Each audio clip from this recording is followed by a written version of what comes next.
Professor Tooze, thank you very much for speaking to Bloomberg Quint. We're speaking here on the first day of the World Economic Forum, and the mood is undeniably gloomy, at least when it comes to the prospects for growth for the world economy. I have a question that goes back beyond just about 12 months. Some might argue that we're still seeing the tail effect of the global financial crisis. Would you say that's what we're witnessing now? Well, I think it is, but by way of sort of a bunch of intermediary links at this point. Okay. So if you think about Fed, for instance, monetary policy, we are still in the process of normalization, inching our way back to interest rate levels that Fed policymakers are comfortable with because it gives them some downward leeway. In Europe, I think we're still living essentially the question of deflation, the long after effects of the banking crisis in Europe, right down to the present day. I think Europe is the case where you can really see the direct continuity. In China, it's more a question really of the debt bubble.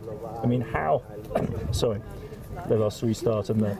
So in China, it's more a question of the debt bubble. How is Beijing going to manage a soft landing in the wake of a really sustained 10-year credit-fueled growth phase, which is different from the first 15 to 20 years of post-reform Chinese growth. Right. It's much more dependent on credit. And behind all of this, and I think really deep down behind much of the more pessimistic thinking about the world economy right now is the productivity slowdown. I mean, 2008-9, almost across the developed economies of the world, we see a huge reduction in the growth rate of productivity. We see something similar in China as well, where every $1 billion of extra credit is generating less and less growth.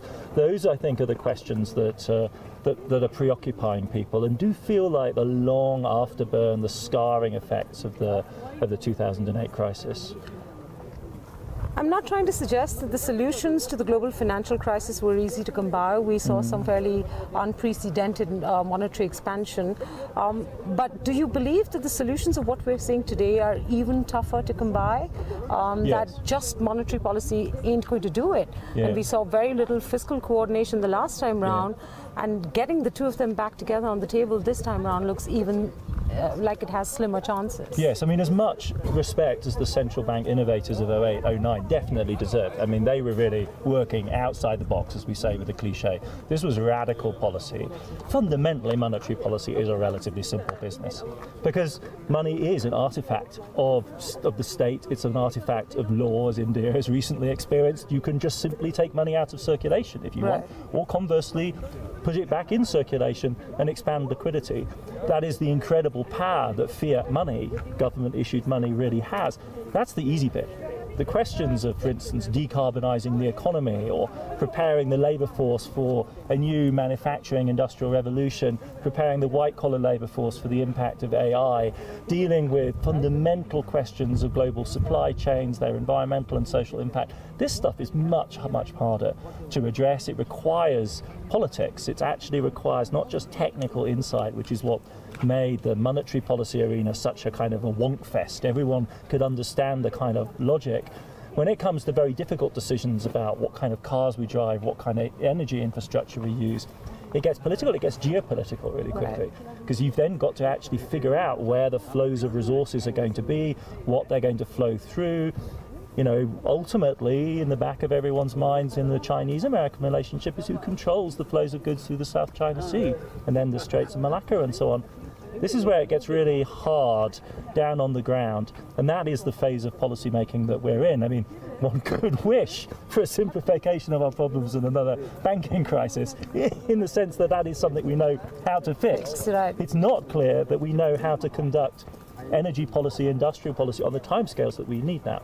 Because if you believe the science, you know, we have one generation before the impact of climate change is irreversible and totally changes the conditions for human existence and the existence of rest of animal and plant life on the planet. Right. So that is a kind of a set of problems that no, we don't necessarily have good tools for, or even necessarily good ways for thinking about them. What are the implications of this? The inability to bring some of these solutions to the table, not even knowing really what the right solutions are. Like you said, we had some idea of what would work from a monetary policy context. We don't necessarily know this time around. Well, I mean, I think one of the temptations is the kind of gee whiz solution. There's got to be something out there. There's some gadget, some fix, Bitcoin, blockchain, you know, these sorts of the gadget solution, which if it did exist, it would be great. Let's not knock it if we actually could find anything like that. But that would turn the problem of decarbonisation into a problem soluble like the monetary policy problem. It's wishing the problem not to be what it appears to be, which is intractable, deeply embedded. We were talking early on about the question of land reform in India. It's that kind of a problem that we're talking about. Everyone knows that's not a gee whiz. There's no gadget that will fix that. That's about an entire social system, an entire political system. It's about power in a really hard sense. And I think that's what we're really struggling with, because it requires the reinvention of politics fundamentally, and we're hardly in a good space with regard to that right now. In fact, I'd say we've moved back several years when it comes to politics in itself. Countries and their leaderships are more focused on inward-looking policies as opposed to policies that would require them to sit across the table and find solutions to these issues. What do you make of the politics of the time that we live in, and whether they can deliver at all? Well, it's a funny kind of combination, isn't it, of both an inward-looking move, the nationalist move, but often that's combined with the aspiration to self-assertion on the global stage. The nationalism needs the global stage on which to affirm itself. What it lacks, however, is a notion of cooperation or the idea of common interests which would allow those national interests to be reconciled with each other and really thought through and negotiated, which is what this will require. Not the absolute assertion of national interest, but a process of give and take in which people actually have to come to terms over fundamental differences. And that, I think, is really a big problem for us right now. In a sense, we've lost the habits. I was in Russia last week talking there. Wolfgang Ischinger of the Munich Security Conference was there. He was saying it incredibly alarms him that all of the structures of the Cold War, where the Soviet Union and the United States, as much as they were antagonistic, recognized the need to talk to each other almost continuously, because you, for better or worse, had to recognize your opponent. That kind of culture of interaction is just not there anymore.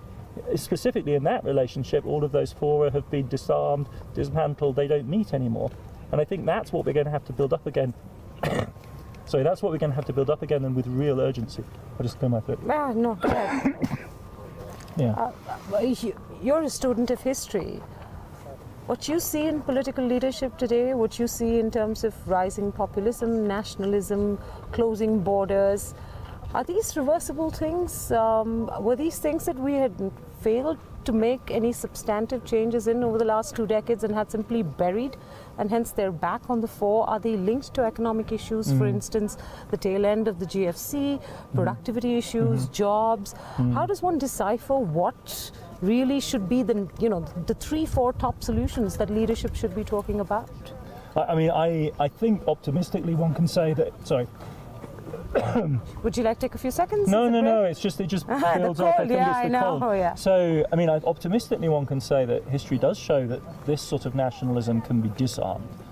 Europe would be Western Europe would be the preeminent arena in which that took place after 1945, but at a huge cost, of course. I mean, this was a lesson that was learned the painful way. And I think the reference to history makes me a little uncomfortable because it, in a sense, underestimates what we're dealing with here. The emergence of China and India is simply the biggest drama in modern history. These are, population giants of 1.3, 1.4 billion people realizing national aspirations that were for so long repressed by Western power, and now is explosively demonstrating not just its demands, but also its capacity to generate growth, and by doing so to change the balance of power. Now, no Western idea of order has ever had to deal with a world including those kind of protean forces. I mean, to have India on the move as well as China at the same time, both of them making claims to be dominant forces in the modernization of the world, and such large chunks of humanity involved in that process, we really, I think, need to be modest in thinking about how much history can teach us about where we go from here in relation to that problem. I don't think ancient history will help us, going back to a mythic history of the deep past, but I also don't think that the Congress of Vienna in 1815 after the Napoleonic War is going to help us either. Barack Obama once said, Roosevelt and Churchill sitting around with a glass of cognac, that was easy. Now we've got the G20. The G20 is a rough and ready but broadly adequate kind of representation of the complexity of the world that we're in. Probably too many Europeans still, but nevertheless, broadly that gives us an idea of the matrix. And for that, we don't really have good models. My sense is that it would have to focus on specific issues that we can, as it were, align around. Climate change will be the most obvious one. We need a deal on coal. We need some complex, multi-sided, multilateral deal that diverts India, crucially, away from making its totally legitimate demand for electrification dependent on the dirtiest fuel source, which is cheap and available and right there, but disastrous if that's the route we go. Those are the sorts of problems. So then the question is, how do we compensate India? How do we work around that problem if that isn't the route that India is going to go down? These are the sorts of deals. How do we divert, Pakistan and the Chinese-Pakistani investment in a huge coal mine? This is, whilst at the same time China is actually making very constructive steps to decarbonize. What's, extraordinary for a European or American is we're total bystanders in this. We are no longer either the source of the problem or the source of the solution. We contributed in the past, but basically we're not a dynamic element in the carbon equation. So think about that as a model of the kind of problem going forward. And you see, I think, how totally unprecedented this is. There's just no model for that negotiation in which we try and figure out what it is that a resurgent India needs so as to not go down the coal route, and somehow employs Chinese and Chinese technology and money in a way which doesn't prejudge that. That's the kind of deal that we're going to have to make. Yeah. There's nothing much in the historical solutions, and I'm not saying which solutions, but the solutions or the ability to figure out the solutions or implement them is simply not in sight. I mean, look at where we stand here today at the beginning of 2019. The US government is in a shutdown over a wall. In France, we're seeing the yellow vest situation a little bit out of control. Germany's political situation is not much better to speak of. I'm not even sure that countries have the ability at this point in time to focus on any of these issues.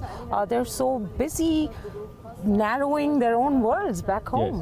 Yes. And in this respect too, an extraordinary changing of the guards. We look for competence, you look to Beijing. India, for better or worse, has a national government solidly set with a clear mandate that's doing its thing and fighting for its political life. Russia, you'd say the same thing. It's an extraordinary state of affairs where the West European countries are in the kind of political disarray you talk about. And the United States is really now witnessing and experiencing a crisis that goes very deep. One shouldn't imagine that this is a phenomenon just of Donald Trump. This goes back to a degeneration, I would call it, of Republican politics, of the American conservative political spectrum that goes back into the 1970s. And it's been a crisis waiting to happen. There were, after all, two big shutdown crises, even in the middle still of the recovery from the GFC. What we're seeing now is, in a sense, possible because the American economy is in relatively good shape and can sustain this kind of nonsense. But the impact on the government workers themselves is, of course, hellish. Even worse, the private contractors who don't have any guarantee of actually getting their back pay paid. It's a shocking situation. The American military are not receiving salary. It's a failed state kind of symptoms. I'm not saying that America is at that point, but the American political system is, really, at this point, you would have to say we're looking for a big win from the Democrats to restore any kind of coherence. And it is a two-party system, so that by itself is not necessarily, enough to instill confidence going forward. So what happens now if no solutions are to be found in the next year or two, and it doesn't seem like anybody's actually working towards any of them? Yeah, well, I'm not pessimistic about the prospect of a repeat of 2008, because 2008 needs to be understood in its peculiarity. You're not pessimistic about a prospect of a repeat in 2008? I do not expect another 2008. You do not? I do not expect a repeat of 2008 because 2008 was a one-in-a-century heart attack type phenomenon, and it depended critically on weaknesses in the cardiovascular system of the modern economy and the banking sector. And that was what happened. Now we've had a heart transplant, we've got a pacemaker, and I think there's every reason to think that the banking system per se has been neutralized as a source of crisis. What that takes off the table is the prospect of cardiac arrest in the West. What it doesn't take off the table is the prospect of a slowdown and or even a recession. We could have a nasty recession in the US driven, for instance, by corporate debt. The familiar story there about the huge quantity of debt that's hovering on the edge of subprime, or of junk grade. So that is a real scenario. But I don't think it's a scenario really of a catastrophe immediately.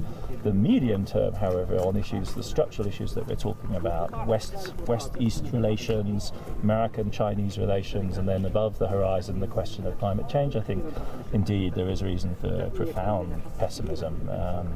think we probably have to adjust to the distinct possibility of a catastrophic outcome, which from the point of view of the rising nations is of course particularly tragic, because their ascent in national terms will coincide with the darkening of horizons for humanity as a whole, which is a profoundly troubling vista, I think. And that's a profound statement as well. You look at India from the outside, what do you see? Well, you see a vastly complex society. That has to be the starting point. I'm not denying that at all. I asked you a very open-ended general question. We treat it as an entity, and of course it does have functioning federal government. It's obviously a powerhouse nation state in that respect, but above all, as a Westerner, you look humbly at it and think, my God, there is so much here to understand and so much complexity that I grasp only very partially. You also, of course, see right now, if we take the aggregates, if we take GDP, we see this incredibly fast-growing economy. I mean, with extraordinary dynamism. And then you take another set of numbers, issues on inequality or, the persistence of poverty in India, and then you see another reality. See the reality of really back-to-basics development issues of land reform, land ownership, infrastructure, electricity, and I think most pressingly in the long run, mass education, right? The fundamental issue of whether India is really capable of providing the core education that the entire population needs, and ensuring that is covered both boys and girls to the same extent, and that beyond passing exams, the children are actually learning skills, they're actually literate, they're actually numerate. I mean, but the figures are completely daunting. Everyone in the West just stares in disbelief at those figures about the Indian Railway recruiting scheme, where they advertised hundreds of thousands of jobs and tens of millions of applicants. Yes. This is the extraordinary unmanageable reality that for anyone on the outside is just mind-bending. I mean, that's the size. The number of applicants for those jobs is the size of several small European countries put together. That's a reality that's quite daunting. Well, the curious place in Indian politics, we have a right-wing conservative government, but only when it comes to personal freedoms. When it comes to economics, almost all our government policies have converged to a sort of a centrist policy of sorts, right? Maybe even sometimes leaning to the left. Are those solutions enough for what India is looking at in terms of, almost insurmountable challenges for the past 8 decades since independence? I mean, what I would say, where I think there's a real note of caution that it may or may not be my place to issue it, but reading about India from the outside, I feel this very strongly in speaking to Indian academic colleagues. There is a nasty place where those two things intersect, which is when the conservative cultural politics intrude into free speech on academic campuses, leads to, frankly, extraordinary claims about the history of science, really, as it were, a nationalist, culturally nationalist rereading of India's enormously complex cultural history and the sources of its own vitality. The extraordinary brilliance of Indian mathematicians and Indian scientists should not be woven, I think, into a ludicrous story, really, of national exceptionalism, which is beneath India's dignity. It doesn't need to make those kind of claims for people to take the talent of its people seriously. And I think and the consequence of that, this is not simply an issue of political correctness, this has functional effects. If you systematically undermine the independence of your university system, if you systematically undermine what rationality we are able to mobilize in economic policy, then this will have effects on performance. This will dampen in the long run the potential for economic growth, and for India to benefit from the kind of research and development and technological change which is so evidently capable of, and which, frankly, if we look at the global picture when we're thinking about the global balance of power and big questions for humanity such as climate change, we need India's contribution. We cannot afford to have the talents of hundreds of millions, billion plus people stunted in that way. This is one of the great, I think, lessons that the Chinese are demonstrating. How a country at that level of income can kind of make the investment it has in STEM and science, technology, engineering, math, totally transforming the global picture. Now, there may be issues about quality, originality and all of that, but in the long run, what counts is simply the mobilization of human talent.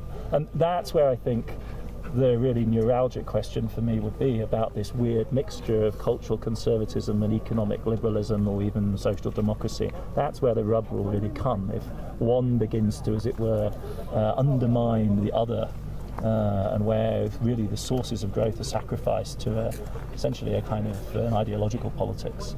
Unfortunately, that is work in progress in India, but we get the politicians we deserve. Professor Tooze, thank you so much for your time and speaking to us here in Davos. Well, thank you so much for having me on. And we hope that you visit us when you're next in India. We look forward to that. Yes. Thank you. Pleasure. Thank you. Thank you.